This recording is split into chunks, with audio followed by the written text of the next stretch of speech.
What's up guys, you're watching the Seed Show, and if you're new in my channel, don't forget to subscribe and like. Today our topic is PlayStation 5 error, and the error is CE-100096-6.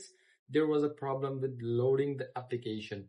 So you're having a problem with the application update or a system software update. So I'm just going to share my screen on the left side. Here we are at the screen, and let's go to the settings, and you must check the update. Your application needs to update. You must update it sometime. Needs the add-ons. That's why after that it will be launched, and then go to the settings and check the system software update. If system software needs to update, you simply must update its system software, and then go to the storage. You must check the storage. Sometime your application needs to space for launching.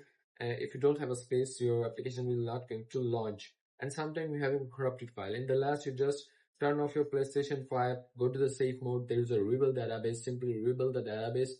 After rebuilding database, your corrupted file will be deleted, and you can reinstall system software. Also, there are clear cache in the safe mode. Everything in safe mode. So that's how simply you can do it. You can check the server. Sometime you're having a problem with the server. That's why, because your application needs servers to launching. And if you want to ask me a question, then leave a comment in the comment box, and catch you later.